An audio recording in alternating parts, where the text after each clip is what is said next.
Are your company policies friendly to your customers, or are they driving your customers away? Hello everybody, my name is John Dornoff. It is dawn of a better life for you, your career, and your business. We're to help you grow. And today we're talking about customer service policies. Something so important, yet sometimes we create policies, we don't think about the consequences of what those policies are. Are they driving customers away in order for us to save a few dollars? A lot of this is going to really focus on, say, retailers, somewhat with online, whether retailer, brick and mortar, or just pure online stores. Think about how you created policies in your own business, whether it be a service business or retail, that are affecting your customers that you don't know about, maybe driving your customers away. They may be simple things, but they can also be lasting things.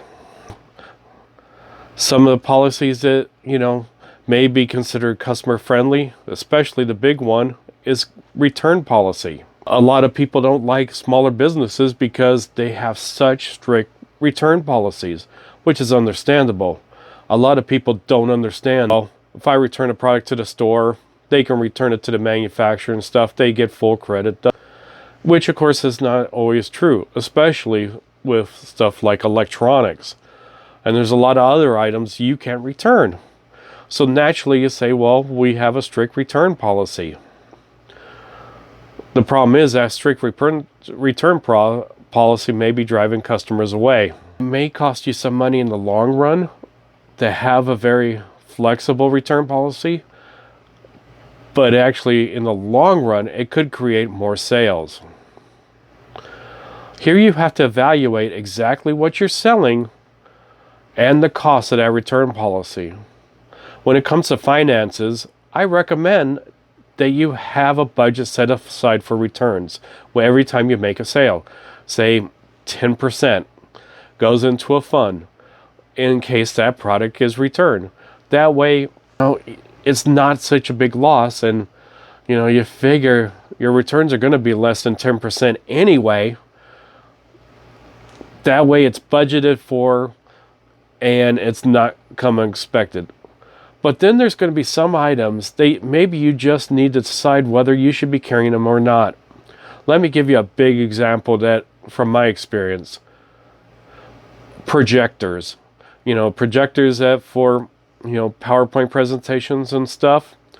When I worked in stores that carried these items, they were a pain. Because what a lot of time, 90% of them that were sold were only being sold to people who didn't bring a projector with them to a conference or presentation. So they come in, buy the projector, and then return it in a day or so, for a full refund. All well and good, except for the fact we could not return that projector to the manufacturer. We had to try to sell it, and because it's open box, you sell it at you have to sell it at a discount. And because electronics has such low margins, people think, oh, electronics has all kinds of margins. Well, the hardware has very low margins. Sometimes you're taking a loss on some of them. So either way, once you try to resell the projector, lost that money. Now the question came, what do we do? Create a policy that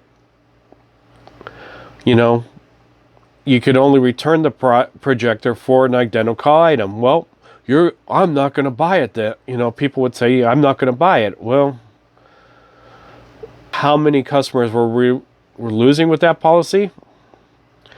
Or the other hand, you may decide not to sell that item at all.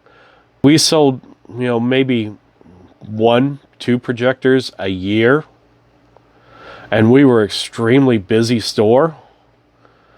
So maybe that's an item that just wasn't worth us to carry.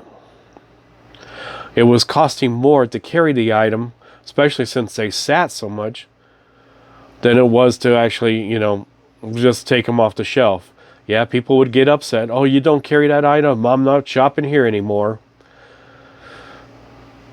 And that's the things you have to balance. Would not having that item really affect your bottom line? Another policy a lot of stores have is public restrooms.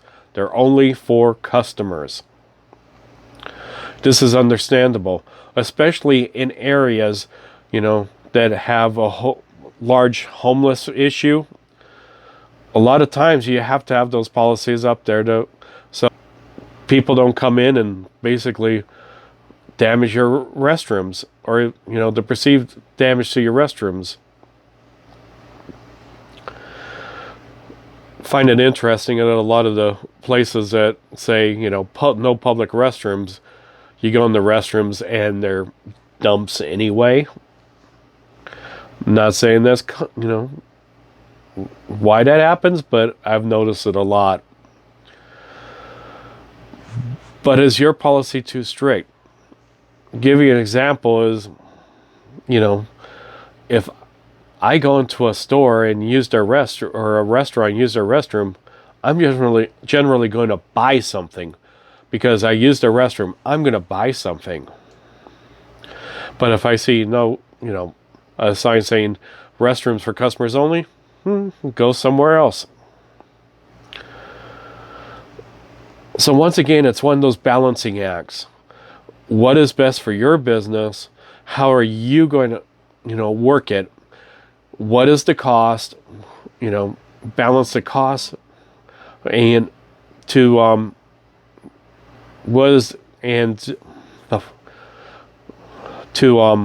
how much you're going to lose traffic. So,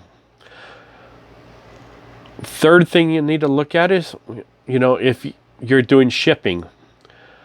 And if you're a retailer, you need to be doing shipping, especially in this day and age. And if you're online business, shipping is another. How quickly do you ship an item? Does it sit there for a week before you actually send the product out? Or do you spend extra money on it? Or do you get it out quickly? That is something you also have to, figure out, is how quickly your shipping policy, and your customers have to know that. And these days, it has to be shipped out quickly. People expect things quickly. So are you how good are your shipping policies? Then it comes with shipping cost. How much do you charge for your shipping? With Amazon and their Prime, free delivery. You got companies like Wayfair that gives free deliveries. Are you competing against that? Is that your primary customer? If then, you got to, your shipping prices have to be competitive. These are all things you need to take into consideration with your pricing, with of your shipping.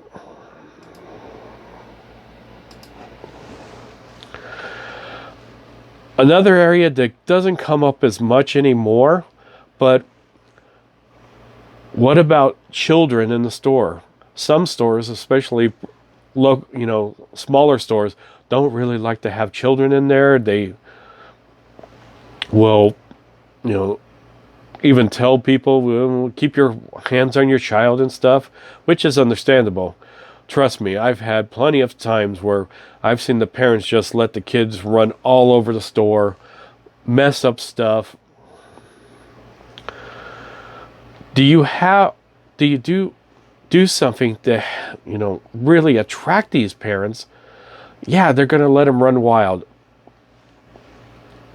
Unfortunately, there's people out there that do that. But maybe you can create like a play area or something.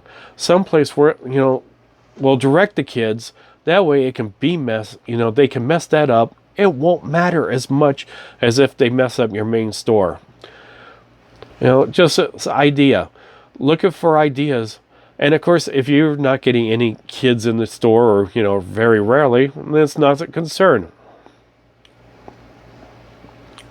So these are all things things that you need to think about with your business and how it affects you.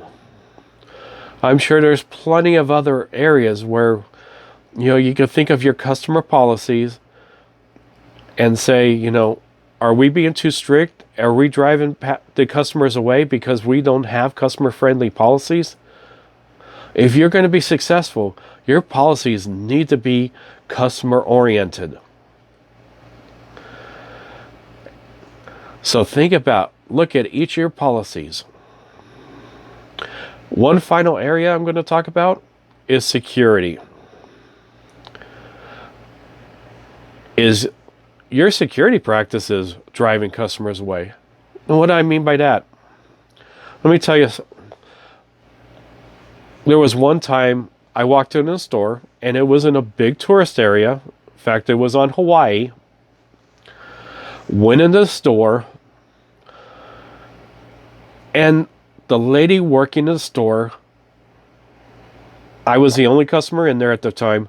The lady in the store followed me around the store, and if I pick something up, and she'd grab it and say, "I'll hold it at the counter for you."